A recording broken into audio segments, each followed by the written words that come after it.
My my flip, my little flip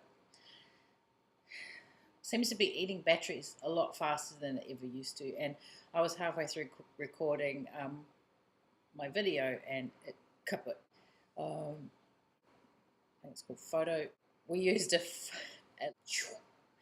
film, and then I'm not explaining this very well, and I'm going to stop.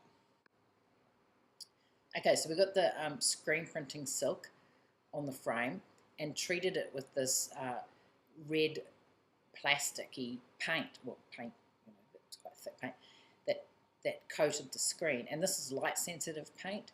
So after it had dried in a dark cupboard for the week between the first Sunday of the intensive and the second Sunday, then we made a transparency, like you run through a Xerox machine for an overhead projector. So made a picture onto that was black and transparent. There was no grey there, it was just black or transparent. And placed that onto the dried photosensitive paint on the screen, and then exposed that to ultraviolet light for about 10 minutes. And what that does is where the light hits the pigment or the light sensitive paint, it hardens it, firms it up, changes its consistency. Where the light doesn't hit the screen, because that's where the black pattern is, that doesn't harden, it stays soft. So you take it out and give it a rinse, and all the soft paint comes away and all the hard stuff stays there, and so you get like this, you get a stencil, but it's embedded into the screen, so you're not having to worry about pieces of paper and stencils getting soggy, and you can use it almost limitlessly for screen printing, hundreds and hundreds of screen prints. So I came prepared knowing that's what we were going to do the second week, and decided that I would do a couple of t-shirts and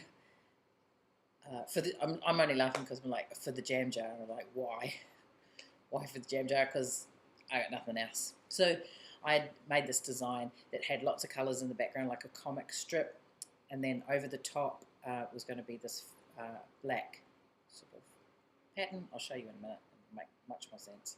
And I was going to screen print it, but I was going to do all the colours in the background in that stencil way, where I've cut patterns out of paper stencils and so I was going to combine those two efforts. So use an ordinary silkscreen thing and then this photosensitive thing. And this is what it ended up like. Now, it's around here. I can't twist like I used to twist last summer. So this is a good. None of them are good. I'm just going to warn you right now. None of them are good, because when I did the final black thing over the top with the photosensitive, I spent all that time making that photosensitive screen. I used black, which apparently was my first mistake, and I screen printed with the squeegee over 3 times, which I knew at the time when I was doing it was a mistake, and yet I did it for each t-shirt because I'm like that. I knew that it was wrong, but apparently the black was too heavy. The ink, because pigments have different consistencies, and black tends to go through the screen quite easily, so I should have diluted it with an opaque, transparent base paint that I'd used on the rest of the colours in the t-shirt, just to make it more of a dark grey than a black. So I actually lost all the really hard work I did getting the colours in the background, but in saying that, it doesn't look too bad. Except with a big like yellow stain down here, but I'll show you what I mean by the colours. So you can see, like, in the background, you can see like the pinks and greys and stuff. So every time there's a colour, and in here there were a lot of blues, but you can't see it because of that black bleeding I told you about. But each one of these colours, like that pink, and then this dark pink, and then there's 2 blues in here, and there's 2 greys here, was a different stencil. So there were actually 8 stencils to make the colour in the background, and then the 9th stencil was the photosensitive one, which is this black one over the top. And you can see, like with the black one, I don't know if you can see, but I've actually got writing here, and it's probably about the equivalent of maybe size 14 on the computer. And it's quite fine. It says blogging without a tagline since 1998, and that printed really well. And there's no way you could have cut that out. Well, no way I could have cut that out with a stencil. I went back and I hand painted the yellow because I wasn't going to cut another stencil. This took me all day. To cut the paper stencils in the background, to cut 8 of those, it took me 2 hours, and I already knew what I was going to do. I had all that prepared, and and then it took me probably 4 hours to stencil all the colours, the 8 layers, because I have to, in between, you have to dry each layer, and then you have to wash the screen out, put the next stencil on. So it's spend most of your time cleaning up doing screen printing, I've discovered. But I learnt really good techniques, and I learnt about the black, which was really handy, because I'll need to know that, I think. And from a distance, like from probably what you're seeing there, it probably looks okay, even if it's my own face on my chest. I don't think many people do that. Up close, it's a bit wacky. I did just a plain one of the top without the colours, so you can sort of see. And it's like I made this by taking the photos, because you know, my iPhones can take that 4 shots. So I took 4 shots, 3 of myself and 1 of my computer with my blog page on it, and then I desaturated it of colour, and then I used the levels in Photoshop to make the darks darker and the whites whiter, and then I saved it as a GIF, but as only 2 colours, so it just went to black and white. So the white became transparent, and the black it's all just like pixels.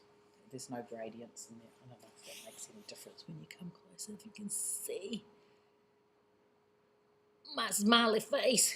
But that's how it's been my Sunday, last Sunday, and I have been recovering ever since, because leaning over and screen printing and scrubbing screens and stuff, using muscles I haven't used in a really long time, if ever at all. My shoulders have been killing me, and my arms, you know, I've been wanting to pull back, and I'm coming right, but it's such a physical activity and not really built for big fat girls like me.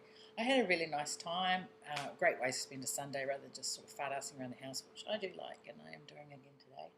But yeah, I ended up with four t-shirts, some not quite as lined up as others, but they kind of, I like them, you know. I would wear that somewhere, and Willow wants to wear one somewhere. He thinks it's hilarious, so that's cool. I had this sort of fanciful idea that maybe people from the Jam Jar would want one, and one of my regular readers has asked how much they are, but really in all consciousness I couldn't send her one. I just booked because I just had lunch. So does this extra long video make up for not doing 2? Don't know, probably not. You need a camera. Did you carry your laptop around to film everyone at the curry feast? Bet you did. You really need a camera. That's funny. I love it when you do that though, and everybody else's faces and they give you such shit. But that's it's lovely. Almost makes me cry when I see all those faces. Okay, well, I'm going to put this video together and get it up online, and hopefully it'll do for now. I'm really looking forward to seeing you and Lana in August. It'll be cool, and I hope it's not quite as freezing frickin' cold as it is here. No, but then, you know, last time you were in Melbourne it was freezing frickin' cold, so maybe it needs to stay that cold. It's warmer now, flat, and you'll be sleeping in this room. This is the room you're sleeping in. That couch back there folds out flat. It'll be where you're sleeping. Where that pink picture is over there, the room behind that's the bathroom, so you can kind of get an idea of where you'll be sleeping, in the kitchen, and it's pretty open plan, but as I said, we sleep upstairs where those stairs are, so you'll get some privacy, and we'll be at work all day, so I don't think it's the worst place you can stay in Melbourne, and you might actually have some fun. Okay, I'm going to make this video, and see you.